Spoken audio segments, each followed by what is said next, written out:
When you got a lead and you want to add to it, you give it to that man, number 28, Ulysses Bryant. He caps off a 10-play, 66-yard drive that took over 5 minutes off the clock and allowed Jacksonville to go back up by 2 scores for the first time since the second quarter. So Drake is going to have to find a way to get points and get them in a hurry now, David Lamb, and that's going to mean, despite the running game being their main source of offense, they're going to have to find a way to throw the ball effectively here. Yeah, it's pretty much at the point now where you think they've got to throw the ball some. They just can't rely on their run. You're down 2 scores, and you've got a little under 7 minutes to go. And all of a sudden, JU, this game has been like 2 different versions of JU and 2 different versions of Drake. It's been a strange game. JU looked so good to start with, and then they went through this long period where they looked like they couldn't get out of their own way, and all of a sudden they've burst back out and looked so efficient. Kramer to throw on first down. He's got time. Now he's flushed. And has it knocked away from Zach Slabis. That's Armani Sampson, the senior, that got a hand in there. And you know, I want to see the replay on this if we can, because you could hear from up here a thump. I'm not sure that ball didn't just drill their receiver right in the chest. Now it may have been tipped. He is down in the field right now, right on his sideline. Right, but I think that ball might have just hit him in the chest. Drilled him right in the chest. And I don't mean to be laughing, but I look. Did you hear the little thump? I heard it too. Yeah, I mean it clearly was a football hitting somebody. And it has not been a good passing day for Grant Kramer. Coming off his first career 300-yard passing effort against Campbell, he's just 6 of 16 for 83 yards. A 1 touchdown and 3 INTs today. Yeah, the 3 INTs just have killed him. He threw them all early. He hasn't thrown one for a while, but he hasn't thrown the ball much here in the second half. Yeah, you're right. Either. It's mainly been run. Kramer to throw off his back foot. He's able to connect with Keegan Gallery for a gain of 8. They'll give him 7, in fact, and so a 3rd down and 3. Now the running game is back to being an option if they so choose. But again, they've got to throw the ball for the most part now. They got to get up. They got to get 2 scores. The good news for them is they could go and settle for a field goal if that's what it turns out to be. But they need 2 scores. They're down by 10 points. 3rd and 3. Kramer will throw. Under pressure from Horton. Avoids it. Now he's hit, and he gets rid of it. It's caught. No, incomplete, in and out of the hands of the intended target, Conley Wilkins, who is back into the game. But man, oh man, Kramer did a heck of a job just to stay alive and get rid of that football with Horton all over his legs. Well, you know, Horton was all over him, and he got away from him, and then he had to make a U-turn, and when he did, he ran right back into Horton. That was a wacky play. When Horton misses him there, then he turns around and goes, whoops, there you are again. Just used his size and his strength to hang on. That's a dangerous throw, knocked away by Redding. And it's 4th down and 3. They're going to go for it. 2 for 2 on 4th downs today. A little bit surprised here. But Kramer's got a man. He's got Gallery, who stays on his feet across midfield of the 49 of Jacksonville. That was a great decision by Rick Fox. You know why that was a great decision? Because it worked? Because it worked. Because I was just about to say, it looks like a little bit of risk. Oh, what a great play that is.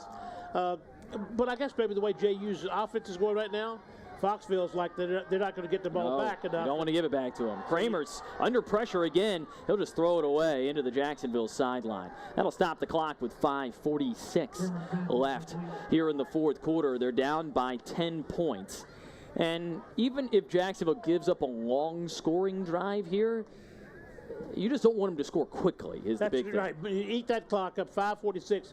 By the way, I get a sense that if Justin Horton's arms were like 1 inch longer, he'd have a couple more sacks. He'd have 7 sacks today. It seems like he has been, that close to getting Kramer all day. And Kramer avoids again, and he takes off down to the 40-yard line. I'll mark him down at the 39-yard line, just 2 yards shy of a 1st down. Kramer making things happen with his feet, but there is a flag down in the play. And where it was thrown, I'm not quite sure what that was. You would think it might have been a holding along the sideline, but we'll wait. Try to sort things out. Eric Sauber trying to plead his case, and this is definitely going against Drake. Offense, number 85. And that would be why he was trying to plead his case. He's the one that is flagged for the infraction, and that wipes out an 8-yard gain, and Drake continuing to get bit by the penalty bug. Well, let's see what we've got here. You can see He's Sauber working on Justin Horton. Well, yeah, he's just kind of holding on to the jersey with the one hand. Well, but it's hard and to he doesn't tell even whether need to do holding that. or just holding him off. Yeah. That again, I wouldn't. That seemed like I could understand why Sauber is not happy with that. Normally, the hold is when you get outside the numbers. Yeah, I think he was just holding him off with a hand, which certainly that is was legal. the 7th penalty of the game on Drake, and here goes Kramer again. Slides in at the end of the play. Drake wants a personal foul penalty, and they're going to get one. Now again, it's about to get out of control, and I'm going to blame the officials if it does, because the little nitty foul they called down here, and then the holding, which didn't look like holding. On this one, well, so much when you see the replay, it looks different. But the defensive player is going after the runner, and he slides. Well, you can't stop him midair. Personal foul, late hit, 33.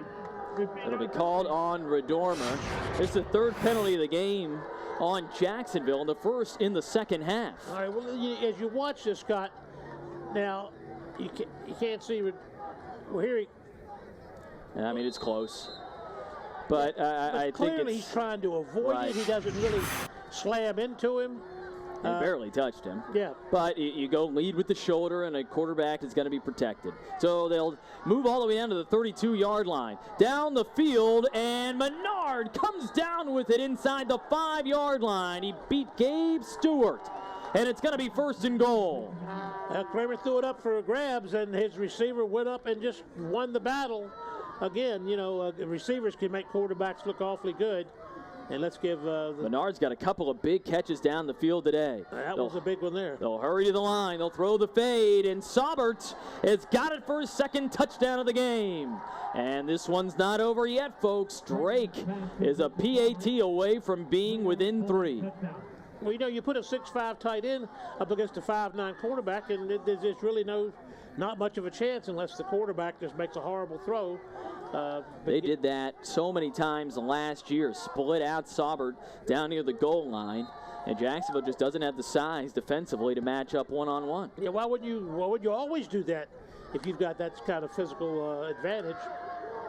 Point after is up and good. So Jacksonville had taken a 10-point lead, but Drake with the answer. They march down the field and finish it off with Eric Saubert's 2nd touchdown catch of the game.